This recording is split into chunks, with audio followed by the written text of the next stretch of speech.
कैसा हो अगर धरती पर बादलों की गड़गड़ाहट ना हो, तड़कती बिजली ना हो, मदमस्त हाथियों के चलने से धरती पर कोई धमक ही ना हो। प्रकृति की तमाम सुरीली, खनकती और मीठी आवाज़ों और सरगम के बीच जैसे छोटी छोटी धमकती आवाज़ें भी एकाकार हो सौंदर्य वृद्धि करती रहती हैं, वैसे ही विविध वाद्य यंत्र भी तबले के थाप और तालों के बिना अधूरे से ही लगते हैं। ऐसा कहा जाता है कि पखावज या मृदंग को दो हिस्सों में काटकर तबले का स्वरूप दिया गया। पखावज और मृदंग मानव निर्मित सबसे पहले वाद्य यंत्रों में शुमार हैं। कई पुरानी सभ्यताओं तक में इनकी पुष्टि हुई है, जिनका स्वतंत्र वादन सदियों से होता रहा है।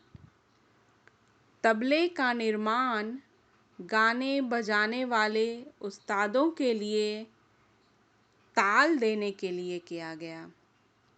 इस तरह तबला बजाने वाला तबलिया या तबलची हमेशा से संगत का ही काम करता रहा है। लेकिन उस्ताद अल्लाह रखा खां ने विभिन्न मंचों पर महान शास्त्रीय गायकों के साथ संगत तो की ही, तबले का एकल और स्वतंत्र वादन कर तबलिया या तबलची को नई प्रतिष्ठा दिलाई, बहुत नाम कमाया।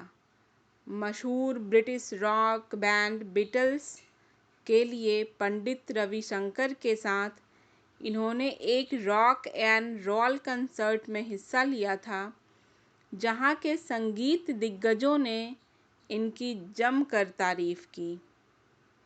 अमेरिकन संगीतज्ञ मिकी हार्ट ने तो यहाँ तक कहा कि खान संगीत के आइंस्टीन, मोजार्ट और पिकासो तीनों हैं।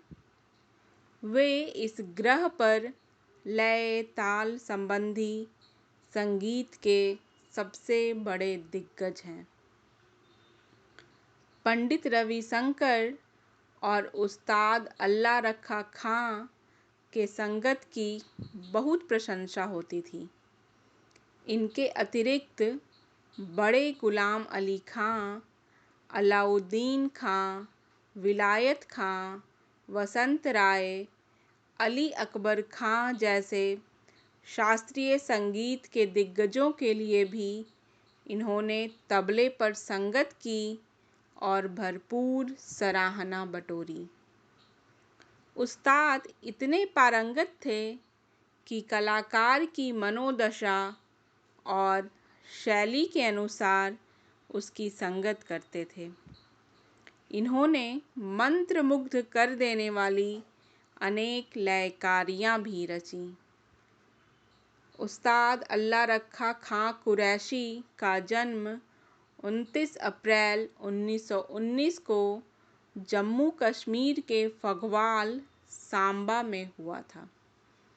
12 वर्ष की उम्र में अपने चाचा के घर गुरदासपुर, पंजाब गए। वहाँ एक नाटक मंडली में बजते संगीत को देखा। विभिन्न तरह के वाद्य यंत्रों के बीच बच्चे अल्लाह रखा खां की निगाहें तबला बजा रही हथेलियों और उंगलियों पर मुग्ध हो गईं। मन वैसे ही थाप लगाने को मचल उठा।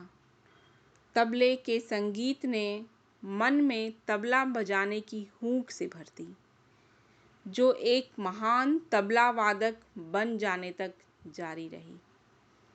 छोटी सी उम्र में ही घर छोड़कर प्रसिद्ध कलाकार उस्ताद कादिर बख्श के पास चले गए।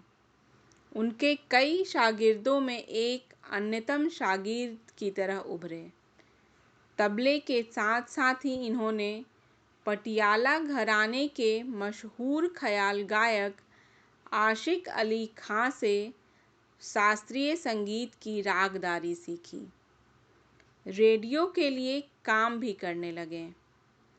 1940 में ऑल इंडिया रेडियो मुंबई के एक कर्मचारी के रूप में कार्य किया। वहीं 1943 से 48 तक कई हिंदी फिल्मों के लिए संगीत भी तैयार किया। तब से ही तबले का इनका सफ़र जीवन पर्यंत चलता रहा। हालांकि आगे चलकर इन्होंने फिल्मों में काम करना बंद कर दिया। उस्ताद अल्लाह रखा कहते थे कि मालिक ने उन्हें तबला बजाने के लिए ही भेजा है। उस्ताद जाकिर हुसैन खां, फजल कुरैशी, तौफीक कुरैशी इनके बेटे हैं, जो संगीत की ही अलग अलग विधाओं में काम करते हैं। और उस्ताद जाकिर हुसैन खां को तो कौन नहीं जानता। अनेक विश्व मंचों पर पिता पुत्र दोनों ने साथ मिलकर भी तबला बजाया है। इनके अन्य शिष्यों में योगेश शमसी, अनुराधा पाल, आदित्य कल्याणपुर, उदय रामदास प्रमुख हैं। इनके शिष्य प्यार से इन्हें अब्बा जी बुलाया करते थे। मुंबई के शिमला हाउस में 3 फरवरी 2000 को इनकी मृत्यु दिल का दौरा पड़ने से हुई। तबलों की हर थाप के साथ वे तबला वादकों के बीच प्रेरणा और श्रोताओं के बीच आनंद और ताल की लयकारियों की तरह बजते रहेंगे। धन्यवाद।